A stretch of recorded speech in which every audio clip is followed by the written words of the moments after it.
My name is Karen, and at 32 years old, I find myself reflecting on the transformative events of the past few months. 6 months ago, I faced a heart-wrenching loss with the passing of my grandfather, who had been my steadfast guardian and mentor throughout my life.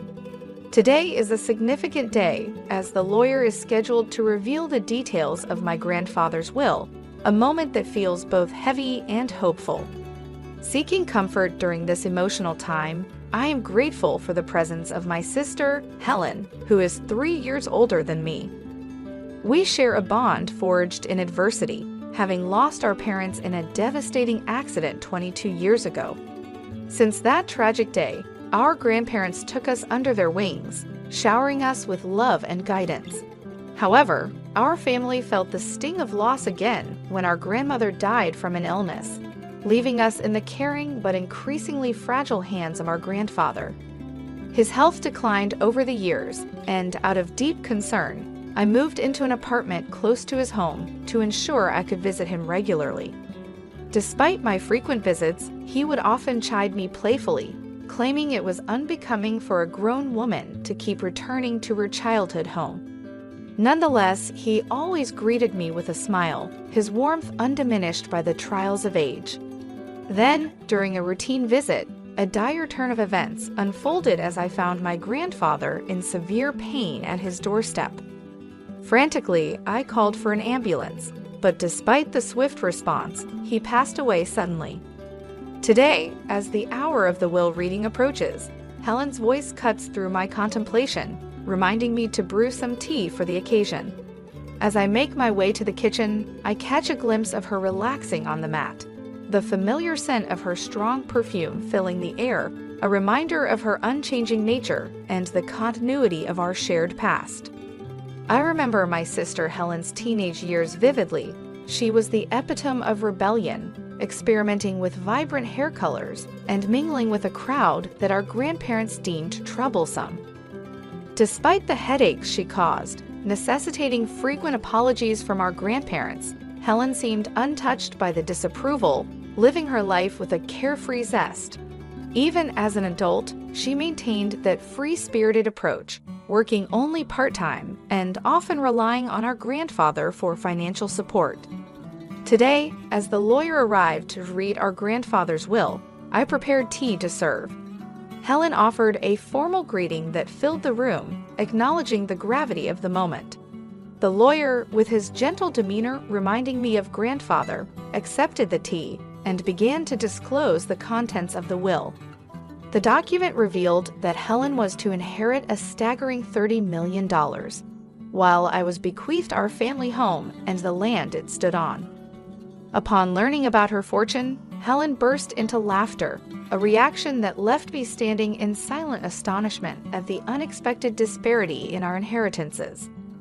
While Helen received a literal fortune in cold hard cash, I was left with what appeared to be nothing more than an ancient, rundown house. The irony of the situation wasn't lost on me, and I couldn't help but chuckle quietly at the stark contrast in our fortunes. "How fitting for someone as plain as you," Helen teased, her laughter still resonating through the room.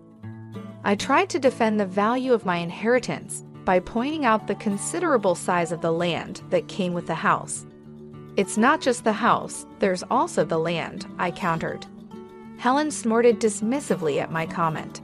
The potential value of the land in such a remote, seemingly forgotten place clearly didn't escape her, yet her preference was clear. "Ah, I would have preferred the cash," she remarked with a smirk, clearly pleased with her lot. The complexity of our inheritances mirrored the differences in our personalities and choices, adding a layer of bittersweet humor to the whole ordeal. Reflecting on the distribution of my grandfather's will, I couldn't help but feel a tinge of disappointment mixed with surprise. "I guess Grandpa really had a soft spot for me," I said, trying to mask the uncertainty in my voice.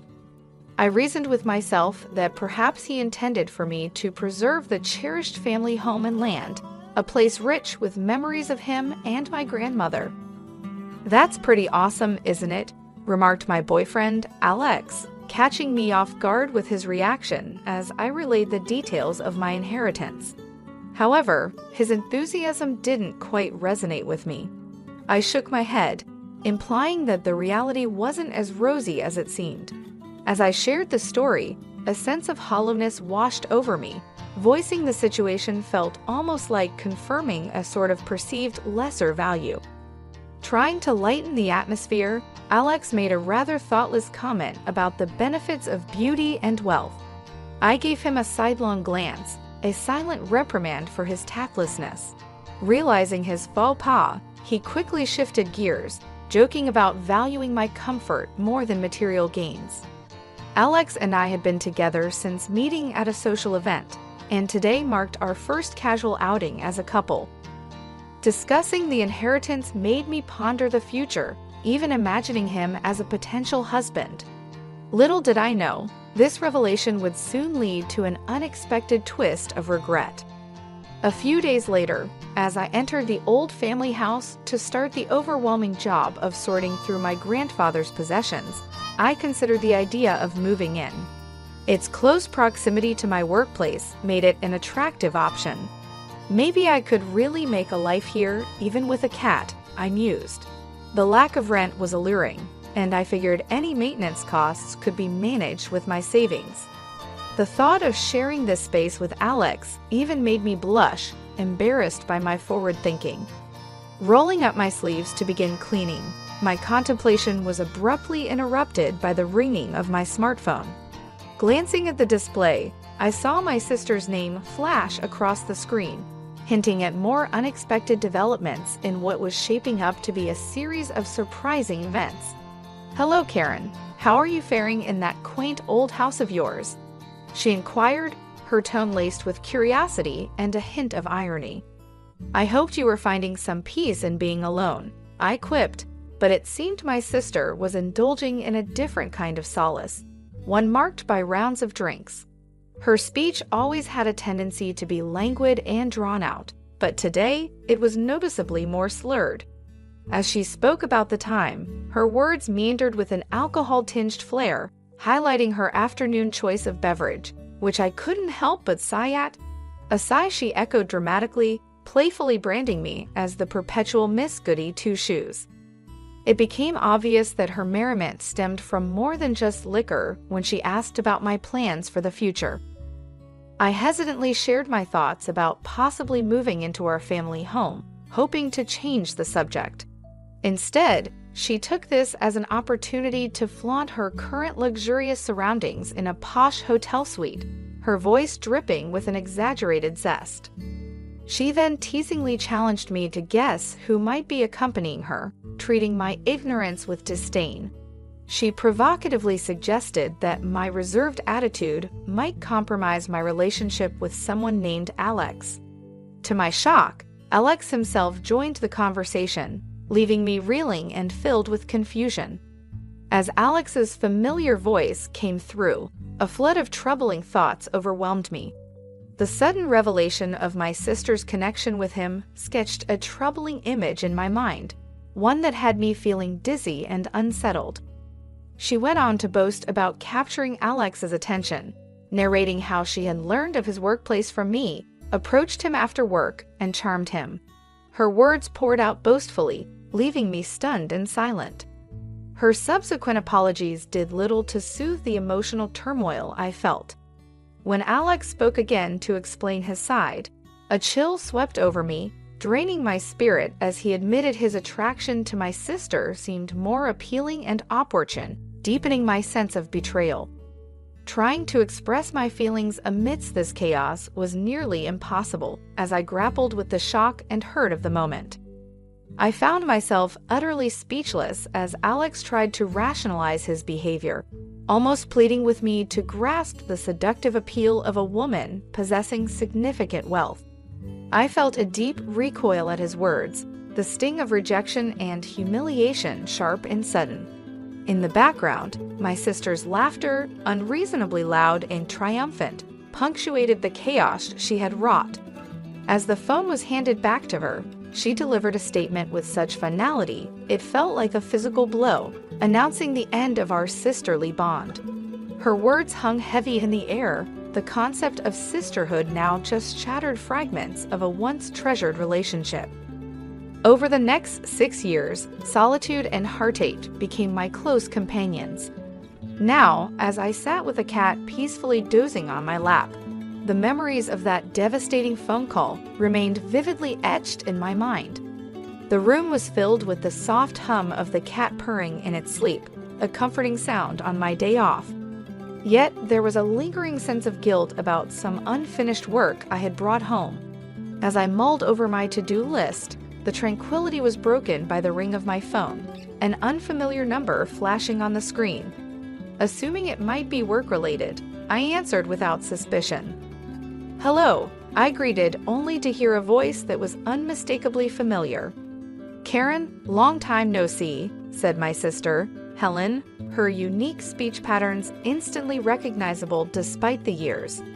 A smirk formed on my face as I acknowledged her, and as our conversation unfolded, Helen began prying into my personal life, inquiring about a new hotel near my home.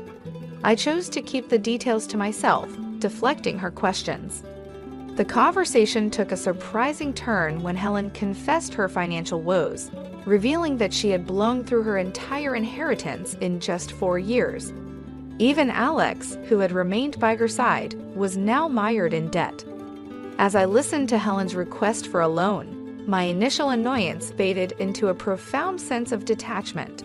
I responded with calm, bringing up the consequences of her actions in the past, which prompted a flood of memories from 6 years ago, the day Alex ended our relationship.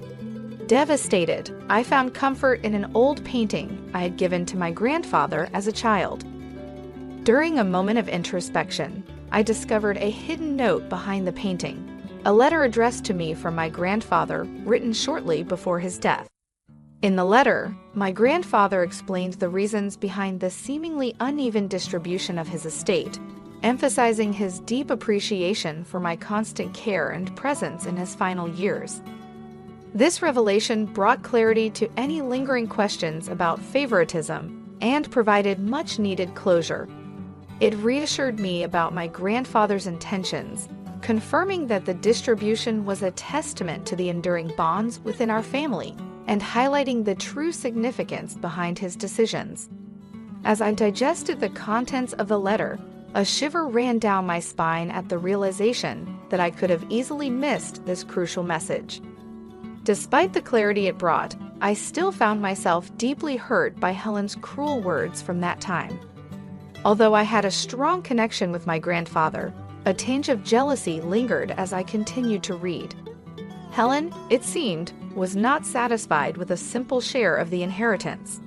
Her greed was pervasive, extending even to her role as a granddaughter. The letter starkly illuminated her actions, how she had not only squandered her inheritance, but also manipulated situations to her benefit, including taking Alex away from me. This acknowledgement from my grandfather, though painful, was a necessary insight into the dynamics that had long influenced our family's interactions.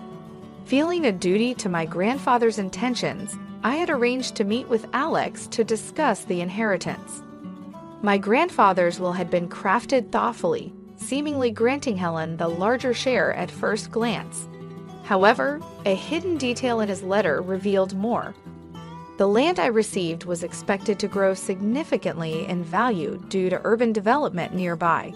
As I read through the letter, my eyes widened with surprise. Grandpa had suggested I could either live on the land if I felt emotionally attached to it, or sell it for a substantial profit when its value increased. His main wish was for my happiness. When I shared this revelation with Helen, she scoffed disdainfully and dismissively called me an old hag. Despite her reaction, I decided to heed our grandfather's advice. I lived in the house for a while, and once I was married and the land's value had risen sufficiently, I sold it. When Helen later approached me for a loan, I firmly told her I wouldn't lend her any money. In her frustration, she audaciously offered to return Alex to me as a bargaining chip. That was the last straw. I unleashed years of pent-up frustration, telling Helen how much her ingratitude repulsed me. I disowned her as my sister, making it clear I was already happily married and had no desire to see Alex again. I ended the conversation, blocked her calls, and apologized to my cat for the emotional upheaval. Unwilling to let go, Helen and Alex mistakenly stormed into what they thought was still my house, causing havoc. The police were called as they destroyed several items. It was then revealed during their questioning that they had previously committed marriage fraud to extract money. Both were arrested and faced charges that could lead to prison time. This final incident underscored the toxic dynamics that had escalated over the years, affirming my decision to cut ties and move on from the destructive relationship with my sister. Having successfully proven my lack of involvement after selling the land and severing ties with Helen, my husband came to pick me up from the police station. As we navigated the bustling corridors, we saw Helen and Alex, both looking distraught and barely recognizable, being escorted to another part of the facility. A wave of melancholy washed over me, seeing how far things had deteriorated, but the warmth of my husband's presence offered a comforting contrast. As we stepped outside into the crisp air, my husband's concerned gaze met mine. "Are you okay?" he asked, his voice laden with worry. I responded with a reassuring smile and placed his hand on my belly, feeling the gentle kick of our unborn child. "I have you and our baby right here," I said, the words not just a reassurance to him, but a reminder to myself of the new priorities in my life. The ride home was quiet but filled with an unspoken understanding and comfort. We didn't need to discuss what had just transpired. We were both just relieved to be moving past the chaos. As we drove, I looked out the window, watching the scenery blur past, and reflected on the tumultuous events that had unfolded over the years. It dawned on me how life had thrown such unexpected challenges my way, and yet here I was, with a partner who stood by me and a new life blossoming inside me. The stark contrast between my current state of peace and the turmoil of the past highlighted a profound truth about the human experience. Adversity is not just about the hardships themselves, but what we choose to carry forward from them. The ordeal with Helen and Alex was painful and fraught with betrayal, yet it also served as a pivotal point for me to reassess what truly mattered. It wasn't the monetary value of the inheritance that held weight. It was the lessons of love, resilience, and forgiveness that I would take away from the experience. As we arrived home, I felt a deep sense of gratitude for the stability and love that awaited me. Stepping through the door, my husband and I were greeted by the quiet comfort of our living space, a stark contrast to the stark and sterile environment of the police station. It was in this sanctuary that we would prepare for the arrival of our child, in a home filled with love and devoid of the shadows of the past. Over the next few months, as my belly grew and the baby's kicks became stronger, I often found myself thinking about the kind of world I wanted our child to inherit. It was a world where love and integrity stood at the forefront, where family was about support and understanding, not conflict and greed. I realized that teaching our child about these values started with how I lived my own life. The decision to let go of bitterness and focus on building a nurturing environment was not just for my own peace, but was a foundational step in crafting the legacy I would leave for the next generation. As I moved forward, every step felt lighter, each day brighter. With my husband by my side in the future ahead, I looked forward to the days when we could teach our child about the true essence of wealth. It wasn't measured in dollars and property, but in the moments of laughter shared, the hugs exchanged, and the unconditional